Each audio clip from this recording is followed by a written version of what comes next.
This morning I saw the countryside from my window a long time before sunrise, with nothing but the morning star, which looked very big, wrote Van Gogh to his brother Theo, describing his inspiration for one of his best-known paintings, Starry Night.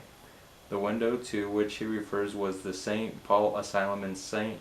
Remy in South France, where he sought respite from his emotional suffering while continuing to make art. This mid-scale, oil-on-canvas painting is dominated by a moon and star-filled night sky. It takes up three-quarters of the picture plane and appears turbulent, even egg-tided, with intensely swirling patterns that seem to roll across the surface like waves. It pockets with bright orbs, including the crescent moon to the far right and Venus, the morning star, to the left center, surrounded by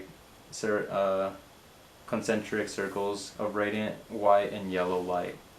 Beneath this expensive sky sits a hushed village of humble houses surrounding a church, whose steeple rises sharply above the undulating blue-black mountains in the background. A cypress tree sits at the foreground of the night scene.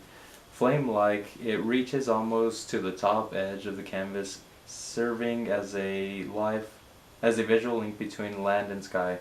Considered symbolically, time cypress could be seen as bright between life, as represented by the earth, and death, and represented by the sky, commonly associated with heaven. Cypress were also regarded as trees of the graveyard and mourning. But the sight of the stars always makes me dream, Van Gogh once wrote. Why, I say to myself, should the spots of light in the firmament be less accessible to us than the black spots on the map of France? Just as we take the train to go to Tarascon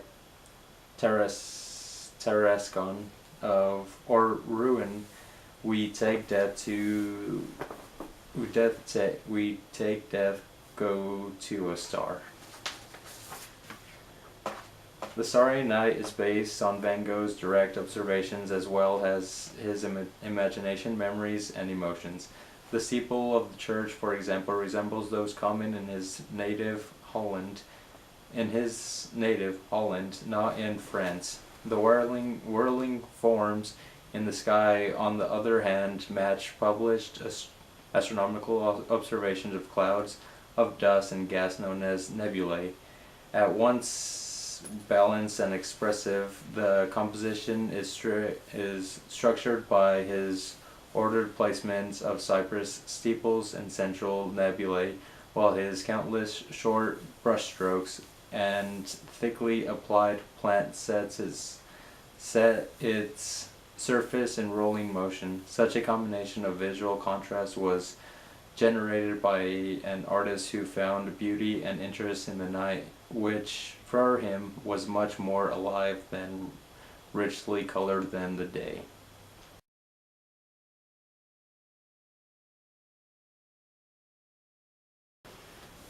The history of the Mona Lisa is shrouded in mystery. Among the aspects which remain unclear are the exact identity of the sitter who commissioned the portrait, how long Leonardo worked on the painting, how long he kept it, and how it came to be in the French royal collection. The portrait may have been painted to mark one of two events, either when Francisco del Giocondo and his wife bought their own house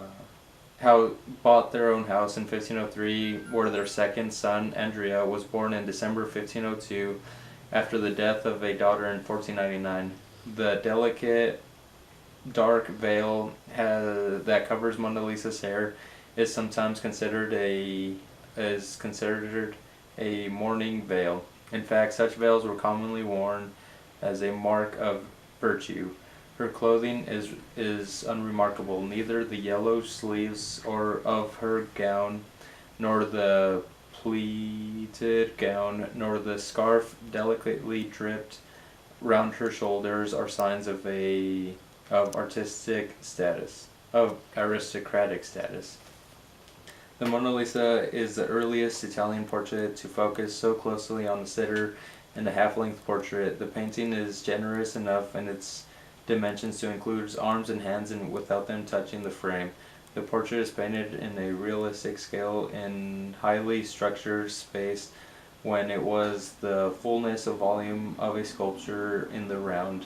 The figure is shown in half length from the head to the waist, sitting in a chair whose arm is resting on balusters. She is resting her left arm on the arm of the chair, which is placed in front of the loggia, suggested by the parapets of the parapet behind her, and two fragmentary columns framing the figure and forming a window looking out over the landscape. The perfection of this new artistic formula explains its immediate influence on Florentine and Lombard art in the early 16th century. Such aspects of the work as a three-quarter view of a figure against the landscape, the architectural setting, and the hands joined in the foreground were already extant in Flemish picture of the second half to the 15th century, particularly in the works of Hans Memling. However, the special coherence, the atmospheric illusionism, the momentuality, and the sheer equilibrium of the works were all new.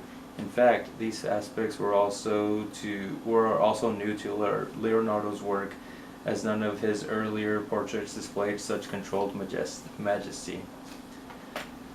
The Mona Lisa's famous smile represents the sitter in the same way that the juniper branches represent Ginevra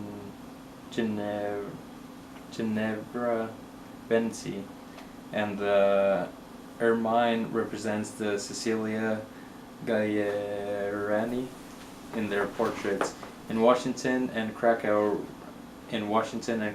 respectively. It is a visual representation of the idea of happiness suggested by the word Gioconda in Italian. Leonardo made this notion of the happiness to central motif of the portrait. It is the notion of which makes the work such an ideal. The nature of the landscape also plays a role. The middle distance on the same level as the sitter's chest is in warm colors. Men live in the landscape. There is a window, road, and a bridge. The landscape represents the transition between the space of the sitter and their far distance.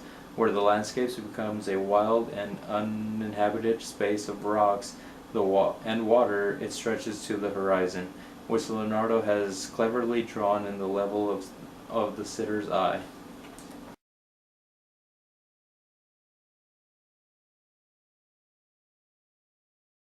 Pablo Picasso dominated the development of the visual arts during this first half of the 20th century, along with Georges Baroque. Picasso is best known as one of the creators of Cubism, though he utilized many styles during his career. In the paintings of his blue period, such as Old Guitarist, Picasso worked in a monochromatic palette, flattened forms and tragic, sorrowful themes. The tragic themes and expressive styles of Picasso's blue period began after a close friend committed suicide in Paris. During this time, the artist was sympathetic to the plight of the downtrodden, and painted many canvases depicting the miseries of the poor, the ill, and those cast out of society. He knows what it was like to be impoverished, having been nearly penniless during all of 1902. The best and slightless men The bent and sightless man holds close to him a large round guitar. His brown body represents the painting's only shift in color, both physically and symbolically. The instrument fills the space around the solitary figure who seems oblivious to his blindness and poverty as he plays. At the time the painting was made, literature of the symbolist movement included blind characters who possess powers of inner vision. The thin skeleton-like figure of the blind musician also has roots in art from Picasso's native country, Spain. The old man's elongated limbs and cramped, angular posture recall the figures of the great 16th century artist El Greco.